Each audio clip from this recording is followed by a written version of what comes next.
Assalamualaikum warahmatullahi wabarakatuh. Kembali lagi bersama saya Rian Agustian di program Dua Sisi IJTI Korda Bandung. Hari ini saya kedatangan tamu istimewa yang sudah melanglang buana menyaksikan pertandingan Persib dari tahun 90-an mungkin. Karena hobi beliau selain bekerja di salah satu dinas perhubungan Kabupaten Bandung, beliau juga hobi dengan menyaksikan pertandingan Persib. Tamu istimewa hari ini biasa dipanggil Erik Van Persib, tapi nama aslinya Erik Alam Prabowo. Pak Erik, kumaha damang Pak Erik? Alhamdulillah, Pak Dian sehat. Aduh sehat. Bapak, terkesan sudah tua, saya tuh Pak. Jangan. Pak Erik damang? Alhamdulillah sehat, walaupun masih paragonya pada. Pak Erik sombong dikit. pulang dari Rancapur ya kemarin? Ya, pulang dari Thailand kemudian nonton Persib. Alhamdulillah lah, benar pas air rezekina gitu ya. Pak Erik ini sebagai Kabid Pengembangan Transportasi di Dinas Perhubungan Kabupaten Bandung. Tapi hobi beliau sangat menyaksikan pertandingan Persib, Pak. Itu dari tahun berapa, Pak? Pak Erik menyaksikan pertandingan Persib? Tahun berapa? Yang jelas mah SD lah ya. SD. Yang jelas ini aja sih patokannya mah saya final Persib tahun 90 udah di Senayan. Persib lawan mana, Pak? Persib lawan PSMS Medan. Oh, dulu. Ya, Persebaya apa PSMS El Clasico-nya Indonesia ya, tuh. antara PSMS atau Persebaya saya lupa lagi tahun 90, tapi saya udah di Senayan. Dia dibawa bapak lah ya. Pak Erik bisa lari ke Dinas Perhubungan. Lari. Sejarahnya seperti apa nih, Pak Erik? Ya. Enggak, dulu kan memang ini ya kalau agak dikit nggak apa-apa. Dulu tuh sebetulnya saya setelah selesai kuliah S1 itu keterima kerja di Boston, Pak Rian. Boston di Amerika, ya. Kerja di pabrik besi baja di sana. Kebetulan ada tetangga lah di Pasir Impun dulu yang ngajak ke sana, udah keterima lagi wawancara di sana. Terus harus pulang dulu ke Indonesia, belum boleh mulai kerja pulang ke Indonesia. Cuman kelihatannya orang tua nggak begitu srek lah saya harus kerja jauh-jauh ke sana. Karena orang tua ASN juga ya Pak Erik ya? ASN juga. Sekda di Sukabumi. Kabupaten Sukabumi. Terus habis itu udahlah, nggak usah kerja di sana, udah testing aja dulu, S2 dulu aja. Nah, saya karena udah niat pengen banget kerja di Amerika sana, saya disuruh testing S2 di Malaysia, di KL. Tapi dari KL-nya disuruh testing, saya malah main karena saya nggak pengen kuliah S2 gitu. Main nonton Persib atau main bola Pak Erik? Main aja karena seharusnya testing kan, harus testing. Di saat testing sana saya nggak inilah main, nggak belajar, nggak apalah gitu. Terus pulang dinyatakin nggak lulus. Ya, akhirnya bapak bilang gini, udah, saya sama bapak deket, jadi ngomongnya ya selayaknya anak dengan bapak ya. Bapak ngomong gitu, nges mana enak testing lah S2 di Unpad, nyokot komunikasi, lamun terlulus sok ke Amerika. Berarti secara lulusan komunikasi dong? Kira sambil sejarah. Belum. Nah, akhirnya testing di sana, ya udah saya cobalah, saya serius, saya pengen tahu saya bisa nggak testing di Unpad ngambil S2 komunikasi. Lulus. Ya, akhirnya lulus, S2 di sana dilepas. Kerja di sana dilepas, akhirnya kuliah lah S2 ambil komunikasi di DU sana di Unpad. Di DU. Terus nah, pas tengah-tengah itu orang tua bilang, "Udah, testing weh lah PNS cobain di sini," gitu. Karena mau nggak mau orang tua kamu PNS, saya pengen anak yang dua itu adik-adik saya nggak ada yang udah total, nggak ada yang mau jadi PNS.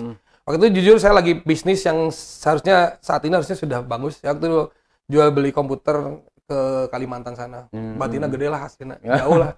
Tapi karena bapak bilang gitu, ya udah akhirnya saya testing CPNS, keterima, dan penempatan dari pertama CPNS langsung di perhubungan tahun 2005.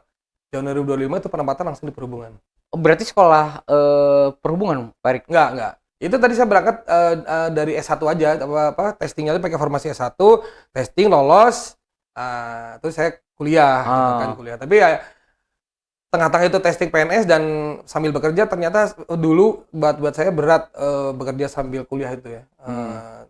Karena teman-teman kuliah saya dulu hampir rata-rata dosen di Unpad juga, yang dosen-dosen Vkom di Unpad juga. Akhirnya agak mulai, tapi sudah sampai ke tesis waktu itu, cuman karena kalau pura-pura sok sibuk, asa serius pisahnya. Jujur aja sibuknya gawenya, sibuk ke Persiban, akhirnya si kuliahnya terbengkalai gitu.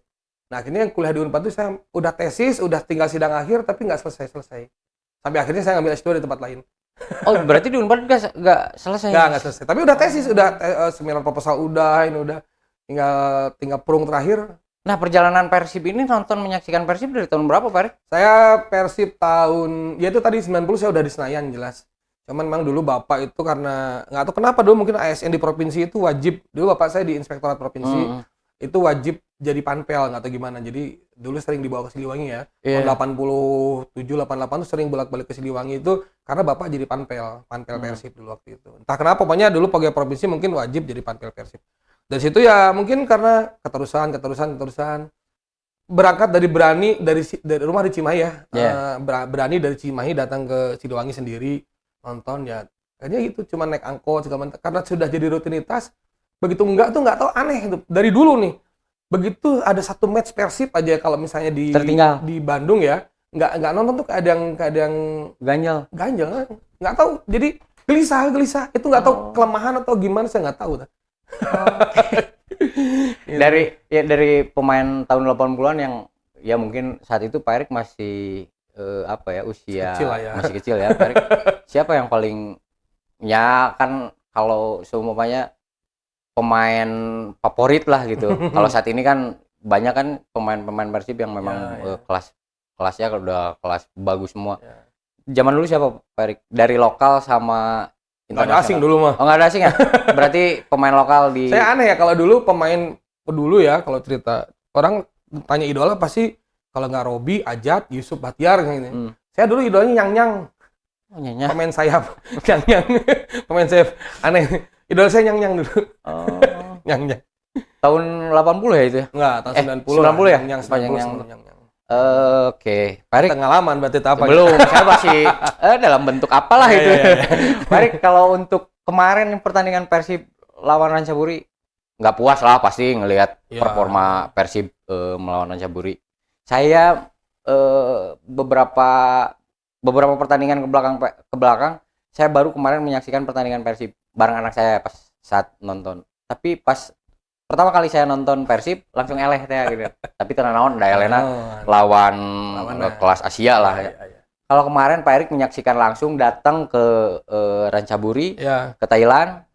Itu apa Pak Erik yang didapat dari sana tuh selama pertandingan? Ini nggak apa-apa nih ngebahas teknis. Nggak apa-apa, karena obrolan ini tapi dari sudut pandangan Bobotoh ya. Nggak, kalau orang ada yang bilang babak pertama Persib main bagus, babak kedua jelek. Tapi kalau saya bilang kemarin dari sekian match yang dimainkan Boyan, kelihatannya ini yang masih ada di level kurang bagus ya kelihatannya. Apakah salah di starting line up atau apa, saya juga kurang paham. Tapi yang jelas kemarin tengah itu mati. Tengah itu antara Haye dengan Lukco itu kelihatannya nggak mix. Nggak padu padan ya. Ya, jadi kemarin kenapa terlihat Persib babak pertama cenderung lebih bagus dari babak kedua? Kalau menurut saya dari kacamata Bobotoh yang mungkin belum nggak begitu tahu tentang teknis ya. Sepertinya bukannya Persib lebih bagus, tapi memang begitu unggul 1-0, Rancaburi dia nunggu serangan. Jadi lihat Persib dulu memainkan peran, makanya Persib dapat peluang banyak ya. Ada Barros berapa kali, ada Lucho juga tendangan kena tiang segala macam. Tapi bukannya Persib yang main bagus, tapi memang Rancaburi yang nunggu. Dia memberi peluang dulu Persib untuk dia bisa keluar menyerang. Untuk kemudian dia mencuri gol-gol berikutnya jadi secara permainan saya lihat kemarin Persib itu nggak seperti biasanya. Biasanya Persib apa karena kehilangan Mark?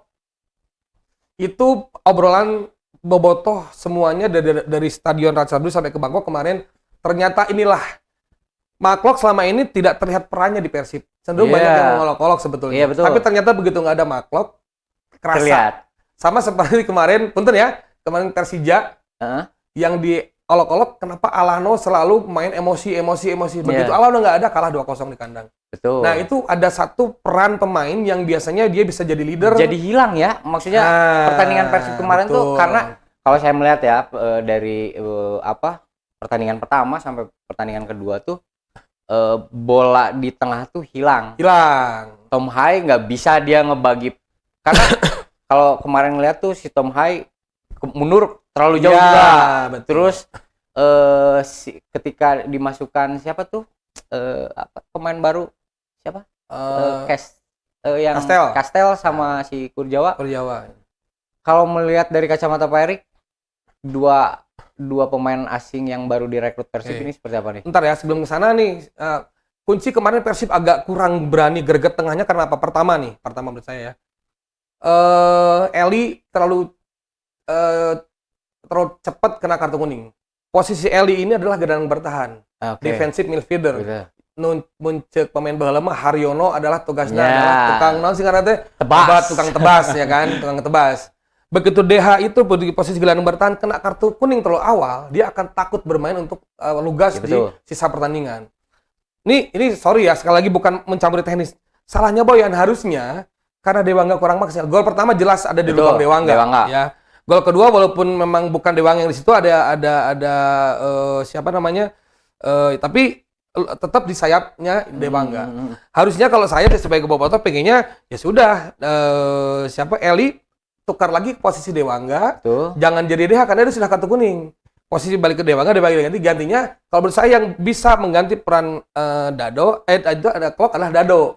Dado udah ada kemarin di line up. Dado bukan masuk. Ada Malis ya? Ada Malis lebih ke ofensif soalnya. Nah, harusnya Dado yang jadi penyeimbang di tengahnya untuk ganti peran Klok di situ. Ganti peran Eli karena Eli juga untuk sebagai orang gelandang bertahan pergerakannya terlalu luas gitu. Untuk gelandang bertahan kalau kita lihat Haryono sebenarnya kan defensif dia yang penting ada serangan dia sudah jadi palang pertama yang bisa menghalau. Gak adanya Beckham jelas ngaruh, itu jelas. Satu ya, sebelum ke yang pertama. Itu yang kemarin kita juga bahas sama teman-teman. Jadi nggak adanya Beckham itu nggak ada orang yang bisa merusak konsentrasi pemain lawan. Betul. Kadang-kadang dengan gerakan-gerakan tinggalnya Beckham itu orang akan terpancing emosi. Orang udah main emosi, biasanya main nggak bener. Kalau dulu Ferdinand Sinaga mungkin. Bener. Jadi gocek-goceknya Beckham itu sebenarnya kayak yang biasa, tapi justru itu yang merusak mental orang. Nah itu yang menurut saya kemarin nggak ada salah satu roh yang hilang karena Bergi nggak bisa seperti itu. Bergi bukan tipikal seperti itu. Nah, dengan muka dan gaya tenggel etam teh kadang-kadang batur tinggi emosi gitu kan. Naon sih ya pemain teh geus politik tapi malah kenceng gitunya Pak, kenceng gitu. Nah tadi kan balik di pertanyaan tadi ada terkait dengan Kurzawa dan si Kastel ya. Memang tidak adil kalau kita menilai terlalu awal. Karena bermainnya pendek ya. Kurzawa sangat pendek sekali. Kalau Kastel lumayan agak menit, tapi memang baru pertama kali dia sentuhan. Kalau dari sentuhan awal emang agak kurang ya. Maksudnya untuk sebagai pemain bintang gitu iya, betul. Ya sentuhan awal tuh banyak ya sih gitu nah. Tapi kita nggak boleh ngejudge langsung lah. Jangan sampai mempengaruhi Bobotoh yang lain juga. Kita tetap dukung aja dulu mudah-mudahan dengan adaptasi yang bagus dari segala macam. Tim Persib tuh indah loh. Maksudnya kekeluarganya dapat saling bercanda segala macam tuh dapat. Yang mudah-mudahan dengan situasi seperti ini bisa membuat tim jadi lebih strong. Pemain-pemain yang memang karakternya dia bagus harusnya emang nanti bisa jadi lebih bagus. Melihat Sadil Ramdhani, Pak Erik, kemarin? Sadil gimana ya? Sadil sebenarnya belum kembali ke performanya lah ya kalau Sadil, tapi mungkin karena memang jarang dapat menit bermain. Nggak mau karena ya punten. Sekarang nggak bisa dipungkiri lah Persib itu Los Galacticos lah ya. Jadi benar-benar jadi harus siap kan di Persib cadangan harus siap. Memang Sadil untuk bisa mengembalikan lagi ke ke performanya dia memang harus sering main sebetulnya. Ya, tapi posisi Sadil banyak banget.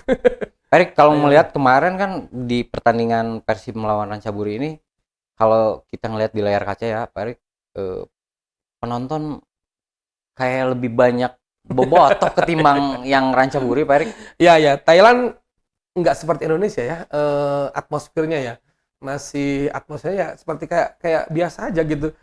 Jadi kemarin itu rilis dari rilis dari Panpel itu total pertandingan kemarin itu hanya 5.300-an lah gitu. Tapi setengahnya dari GBLA ya. Ya, 5.300-an dan Bobotoh yang tercatat memesan tiket di Viking itu 1.300 sekian kalau nggak salah. 1.300. Ya, tapi saya sangat yakin itu lebih karena banyak Bobotoh yang langsung datang ke sana, beli tiket on the spot juga banyak.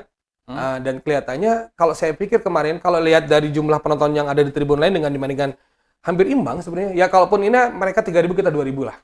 Itu buat kalau ngobrol sama teman-teman bukan teman ya karena ngobrol sama orang lokal kemarin, mereka benar-benar sangat takjub karena memang banyak banget Bobotoh yang datang ke sana ya. Bukan hanya Bobotoh. Jadi ada tim away yang datang ke Ratchaburi ini baru kali ini sebanyak ini.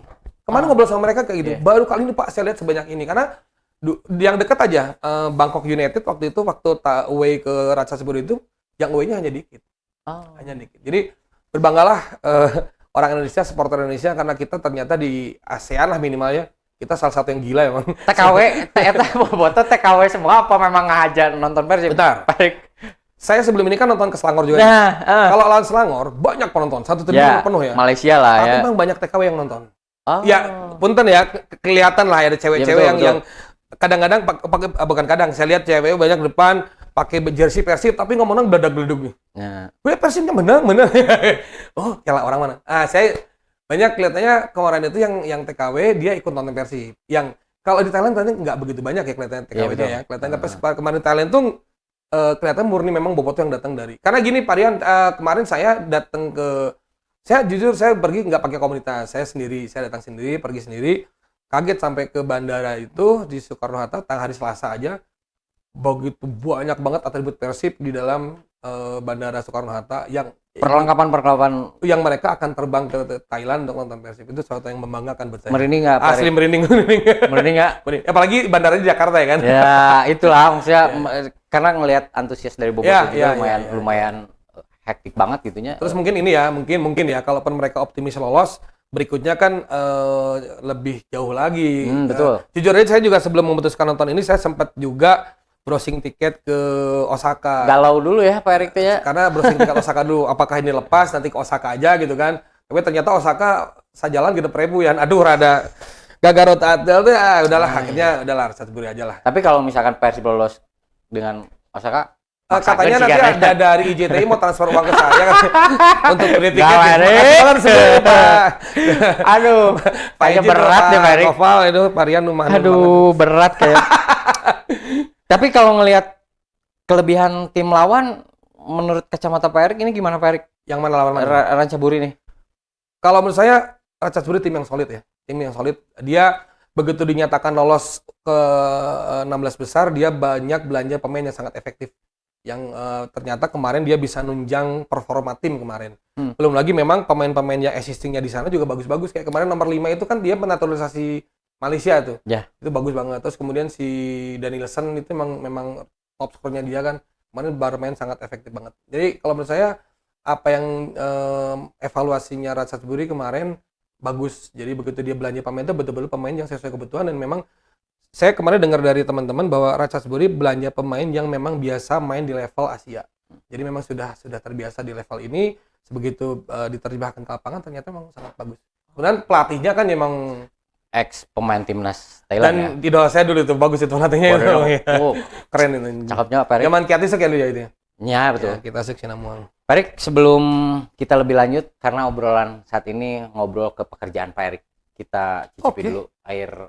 Aduh. Salah Pak Erik yang salah. itu. Siap, Aduh, salah. Aduh. Kayak pacon, Salah. bro ini. Aduh, salah. Nah, Pak Erik, ini di Dinas Perhubungan ada yang namanya program angkutan mudik gratis setiap ada. tahun ke tahun, Pak Erik. Jika melihat dari tahun sebelumnya, 12 bis ya yang berangkat Tahun kemarin. tahun kemarin Yang dibiayai oleh Bupati, oleh APBD itu 10 bis. 10 bis. Kemudian kita dapat CSR. Dari BJP ya? Disebutin? Oh, nggak apa-apa. Masukin ya? Mudah-mudahan masuk kan. Amin, istilahnya. amin. Ya, jadi ada CSR dari BJB sebanyak 2 unit bis juga. Dua Jadi tahun kemarin total 12 bis. Kita total pemudiknya 720 pemudik. Sebelum sana Pak Erik, kemarin di Thailand ngelihat jalan di Thailand seperti apa? Pak Erik kan berangkat dari Dinas Perhubungan, ngelihat jalan di Thailand seperti apa Pak Erik? Gini, kemarin tuh saya itu karena ya jujur ya karena insan perhubungan juga, saya itu betul-betul dari berangkat sampai pulang lagi tuh benar-benar memanfaatkan angkutan umum Pak Rian di sana. Jadi saya ingin mencoba koneksitas transportasi di sana seperti apa. Dan betul memang walaupun memang ada beberapa yang lebih unggul dari kita, lebih unggul kita, tapi ternyata banyak yang unggul dari mereka. Jadi kemarin saya memang sengaja naik BRT, naik MRT, naik LRT. Kayak angkot Pak Erik di situ? Nggak ada, saya nggak lihat ya. Nggak tahu mudah-mudahan nggak. Tapi saya nggak lihat. Kemudian saya juga naik angkutan Sungai Danau itu sepanjang jalan, sungai itu ada angkutan yang memang bisa dipakai angkutan murah lagi, cuma 20 baht. Biasanya 10.000. 10.000 ya? 10.000 20 baht. Ideal mana ya Pak Erik di situ? AIG kan itu tuk-tuk. Saya nyoba juga tuk-tuk. Ada kan tuh? Ada. Ya, tuk-tuk. iya maksudnya Bemo itu bemo. Bemo kan? Iya kayak bemo gitu.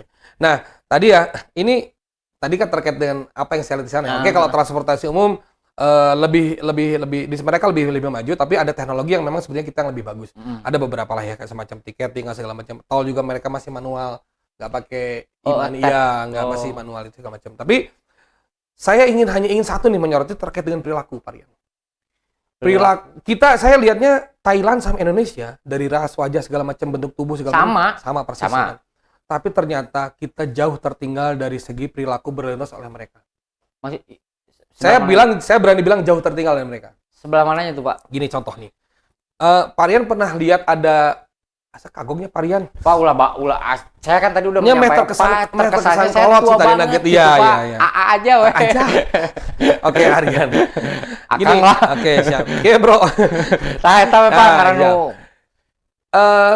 tahu tuh tahu nggak ada namanya yellow box. Jadi kalau di traffic light itu ada yang kuning 4 dibentangin di tengah-tengah itu di tengah-tengah jalan simpang itu ada kuning 4 ada di cross silang gitu. Itu namanya yellow box. Yellow box itu kalau di traffic light itu harusnya zona yang wajib kosong. Tidak boleh ada antrian di situ.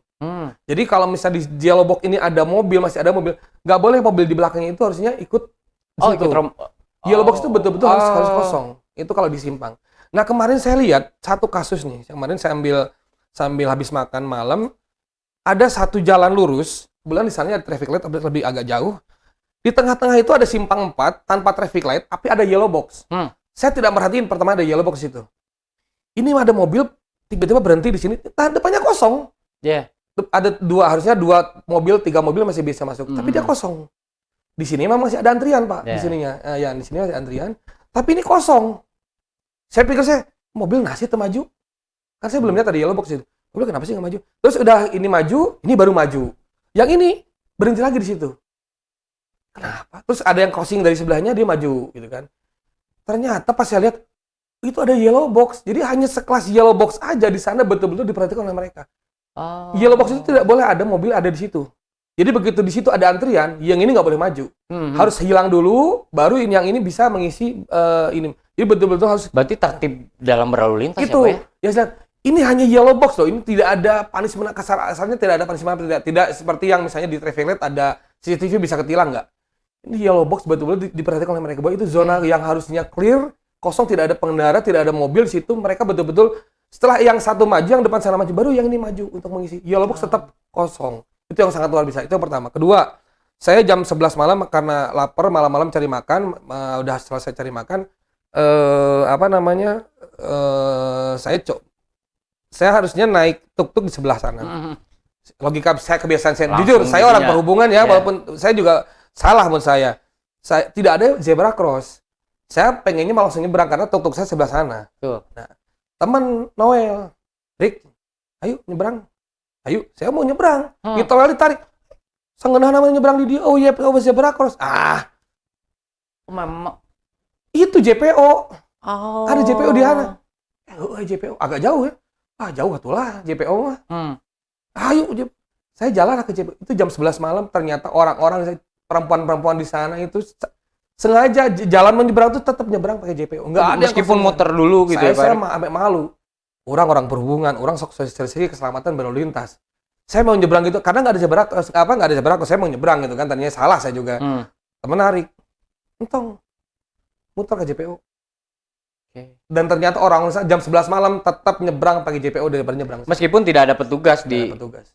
Itu yang jujur saya, kalau yang bagus kenapa nggak kita puji, betul nggak? Betul. Ya, betul. Kita jangan tabu muji yang kebaikan punya orang lain, tapi kalau emang ternyata yang yang kita puji itu memang ternyata real dan ada dan di kita belum seperti itu, ya ternyata memang. Kalau untuk kepadatan kendaraan di sana, Pak Erik? Karena Bangkok ibu kota ya, berarti kalau saya harus bandingnya dengan Jakarta. Melihat jauh. Kepadatan ya, jauh. Mereka tidak ada, maksudnya ada kepadatan nggak di Bangkok sendiri?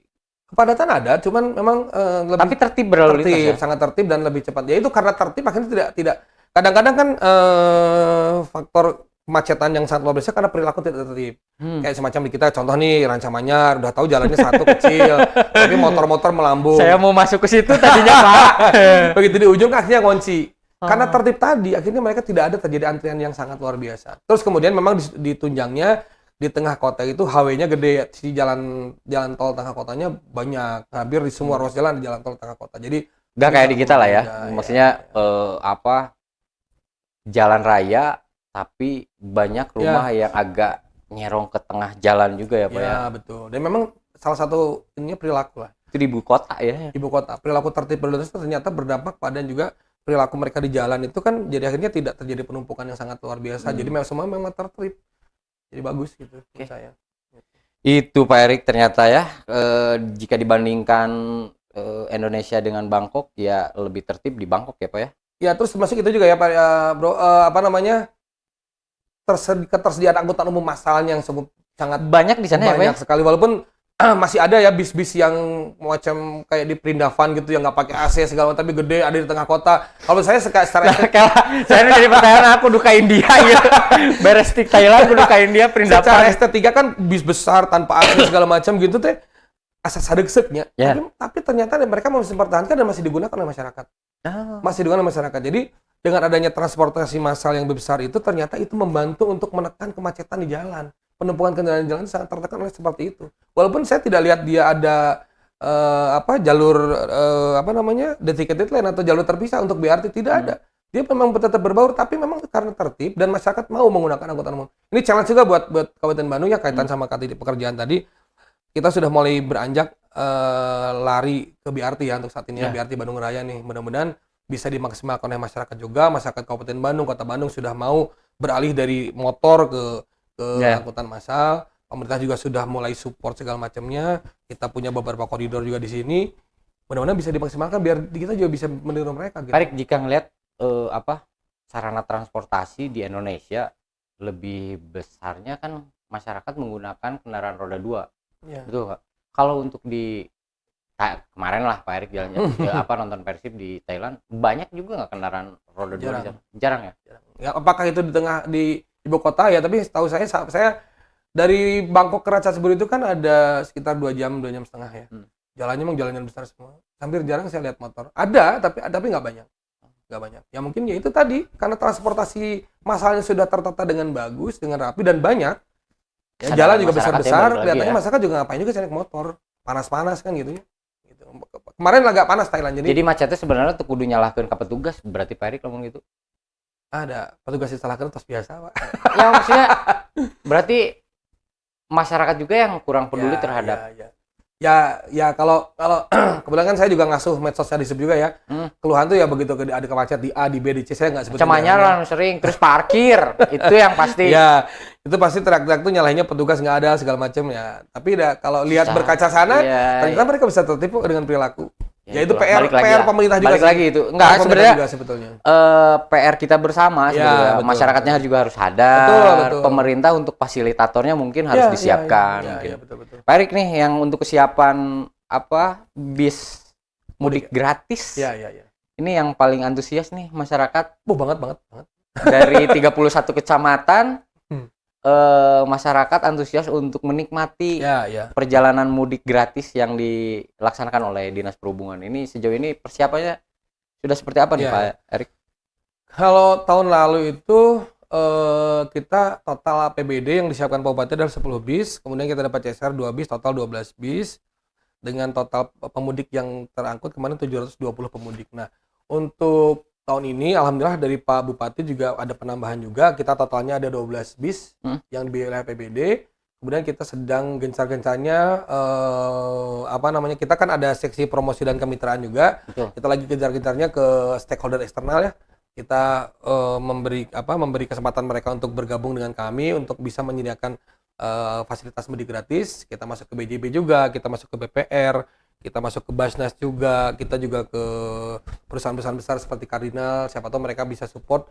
Kami coba mintakan bisnya, saya tidak minta apa-apanya, ya silakan siapin aja bisnya. Nanti mungkin dari pihak mereka kalau ada kita jadikan prioritas untuk ikut di sana, kita ikut. Mudah-mudahan dalam waktu dekat ini sudah ada jawaban dari para stakeholder eksternal yang bisa ikut meramaikan apa namanya, karena mudik gratis ini mau nggak mau jadi apa ya, kayak jadi budaya di kita ya. Iya, Jadi betul. kayak kebiasaan gitu, jadi kayak wajib gitu pulang ke kampung halaman itu ya. Nah, daripada mereka bermacet-macetan ria di jalan apalagi sampai naik motor bonceng tiga itu kan menyalahi aturan Bahaya ya. lah. Nah, kita pemerintah wajib menyiapkan fasilitas untuk menekan angka kecelakaan dan kemacetan, salah satunya dengan menyiapkan apa namanya, sarana berupa bis untuk mengangkut mereka ke kampung halaman mudik gratis. Dan Parian tadi bicara respon dari masyarakat ya, kalau IG-nya di SUB itu biasanya rata-rata yang nge-DM itu terkait dengan PJU. PJU. Banyak. Betul. Termasuk Tapi, saya sering ya. sama PJU, Pak Erik. Tapi sebulan ini algoritmanya berbalik 180 derajat. Apa ini, Pak Erik? Main mudik. Oke. Kapan mudik gratis dibuka ke Kabupaten Bandung? Ada kriteria khusus nggak, Pak Erik, ini untuk pemudik gratis ini? Bukan khusus tapi tegas ya, lebih ke tegas. Jadi yang ikut mudik gratis Kabupaten Bandung itu pertama adalah warga Kabupaten Bandung Ya. dibuktikan dengan KTP atau masyarakat yang domisilinya di Kabupaten Bandung tapi KTP-nya masih KTP asal, mereka harus menyertakan kartu keterangan bahwa mereka, surat keterangan bahwa mereka adalah tinggal di Kabupaten Bandung dari pemerintahan setempat. Tapi tidak bisa hanya dari RT RW, tapi Oke. RT RW dan desa. Itu mereka syarat pendaftaran seperti itu mereka. Untuk rutenya sendiri, Pak Erik? Oke. Ini masih dalam tahap penggodokan, tapi kemarin kita sudah melaksanakan survei sekitar bulan Januari kemarin sudah melaksanakan survei dari bidang angkutan, dari Pak Isnuri, Pak Wisnu sudah melaksanakan survei ke seluruh masyarakat di Kabupaten Bandung. Kita membuka link survei. Ada beberapa memang yang diinginkan oleh mereka, tapi kalau dilihat dari persentasenya yang paling tinggi adalah jurusan Cilacap, Jogja, Klaten, Solo.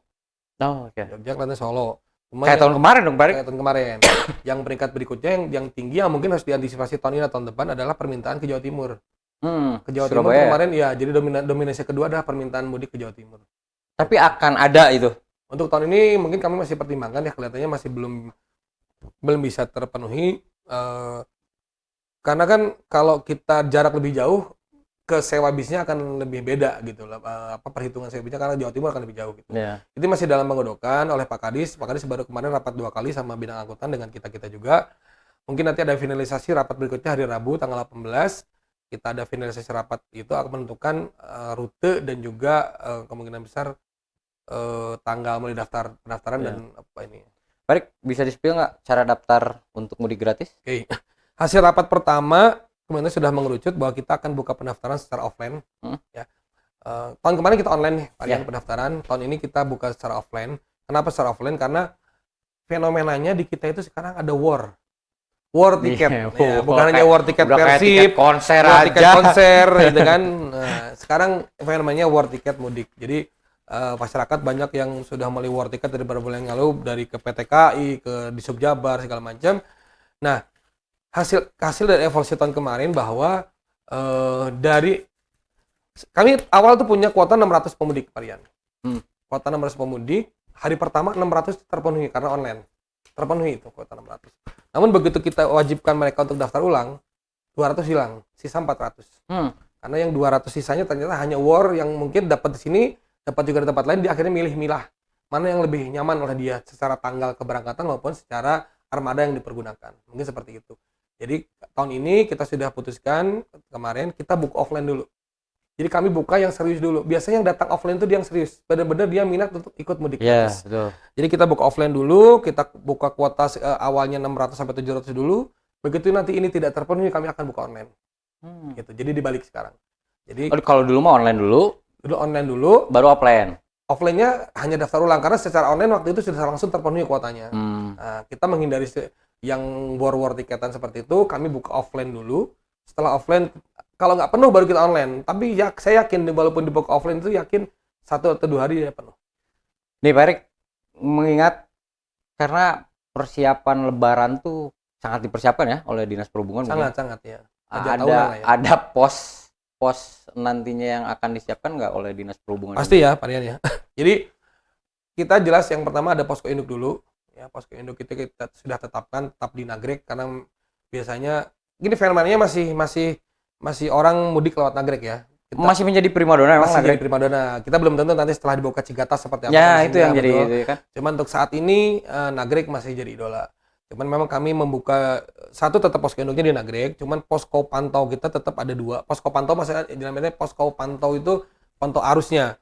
Yang pertama jelas di Nagrek, yang kedua nanti kita untuk H+ kita ada yang di Ciwidey ataupun nanti di Soreang. Jadi mau Jalur nggak mau wisata ya? ya tren kita punya satu jalur mudik, kita punya juga jalur wisata. H+ itu biasanya jalur wisata akan penuh biasanya Ciwidey, Pangalengan segala macam. Nah, kita akan siapkan 2 konsentrasi itu dulu. Posko induknya 1, kemudian posko pantaunya 2, sisanya baru posko-posko yang lainnya yang ada bisa disebar di memang jalur-jalur jalur wisata. Kemudian yang kita jalur wisata, jalur mudik dan jalur alternatif. Itu yang kita tekankan ya. Cileunyi ada, nanti Ibun juga ada, Ciwidey, Pangalengan ada juga, Soreang juga ada. Ini sedikit Pak Erik untuk CCTV Oke. di wilayah Kabupaten Bandung. Untuk CCTV di wilayah Kabupaten Bandung saat ini kita memang baru punya 9 titik ya, 9 titik CCTV. Namun memang untuk nanti saat Lebaran ini kami sudah koordinasi juga dengan CMLJ juga, kami juga koordinasi dengan Disub Jabar juga, kami juga koordinasi dengan kementerian, kami minta share kamera yang ada di wilayah Kabupaten Bandung. Jadi nanti di posko induk Nagrek itu nanti kita ada beberapa lokasi kamera CCTV yang bisa dipantau oleh teman-teman media nanti di sana. Jadi mantau arus lalu lintas juga bukan hanya dari yang kita ada di Nagrek, tapi kita bisa pantau juga se Kabupaten Bandung. Bahkan kemarin kami juga seksi promosi kemitraan ini kami kemarin juga kerjasama dengan ada beberapa swasta yang memiliki CCTV di jalan, tapi bisa kita akses. Nah, mereka sudah menyatakan kesiapannya untuk minta kesiapannya untuk link CCTV-nya bisa kita pantau. Jadi nanti kita bisa mantau Pangalengan juga, kita juga bisa mantau Ciwidey. Okay. Pangalengan juga kita bisa mantau sampai ke tempat lokasi wisatanya. Oh, bisa langsung? Bisa aksesnya. Gitu. Aksesnya ada. Gitu. Pak Erik, ini sudah di penghujung acara, tapi saya ingin memberikan satu pertanyaan terakhir. Tips mudik aman. Seperti apa sih, Pak Erik? Oke. Yang pertama ya, kalau bisa upayakan mudik itu di luar di luar prediksi orang-orang mudik, karena itu akan lebih aman dan nyaman. Yang pertama itu. Jadi kalau memang kita mempunyai waktu yang luang untuk mudik, kita kalau lebih baik kita mudik duluan. Jangan sampai kita barengan dengan pemudik-pemudik lain. Itu akan sangat lebih bijak. Yang pertama. Yang kedua, upayakan bisa mudik menggunakan angkutan umum. Upayakan kita terus saja upaya untuk bisa mudik menggunakan angkutan umum, karena tidak mengurangi kalau kita mudik ke rumah nggak bawa kendaraan pribadi juga nggak. Kita mudik upayakan menggunakan angkutan umum. Kalau tidak ada akses untuk mudik menggunakan angkutan umum, yuk kita mudik gratis yang dilaksanakan oleh pemerintah maupun stakeholder lain. Banyak kok, dari Kementerian Perhubungan dia mengadakan, perusahaan-perusahaan besar juga ada, BUMN pun mengadakan, Pemkab Bandung pun mengadakan, Pemprov Jabar pun mengadakan mudik gratis. Kita warga yang ingin mudik, coba kita maksimalkan program-program mudik gratis ini untuk bisa ikut, untuk kita bisa berlebaran di kampung halaman. Yang penting kan kita bisa silaturahmi di kampung halaman, ya kan. Terakhir nih, kalaupun terpaksa banget harus mudik menggunakan kendaraan pribadi, terutama sepeda motor, pertama, hindari mudik pada malam hari. Itu sangat membahayakan. Kedua, mudik itu jangan dipaksain sampai bonceng 3. Itu sangat membahayakan ya. Kasihan anaknya juga ya, jangan dipaksakan. Kalaupun memang tetap pengen mudik bawa motor, silakan bapaknya naik motor, anak dan istrinya ikutkan di mudik gratis. Kami lebih apresiasi itu daripada memaksakan bonceng 3. Kemudian berikutnya, jangan pernah menambah space bagasi di motor, karena itu sangat membahayakan, karena motor itu sudah ada ukurannya. Kalaupun kita nambah space, barang yang tidak bergerak itu akan sangat berbahaya, tidak stabil. Oke. Terakhir, dalam perjalanan untuk keselamatan, ikuti arahan petugas, ya kan, ikuti rambu-rambu lalu lintas di jalan. Yang penting kita mudik selamat sampai tujuan, bisa silaturahmi dengan keluarga. Itu aja, Pak Rian. Siap, Pak Erik hatur nuhun, terima kasih sudah Sama-sama. berkenan hadir. Dan yang terakhir mungkin Pak Erik, jangan lupa berdoa. Itu yang paling utama. Amin ya Allah, amin. Saya Rian Agustian dengan Pak Erik Alam Prabowo. Saya Erik Van Persib. Saya pamit undur diri. Terima kasih yang sudah menyaksikan program Dua Sisi. Jangan lupa like, comment, dan subscribe. See you. Oke. Pak Erik, thank you. Sip. Oke, nuhun.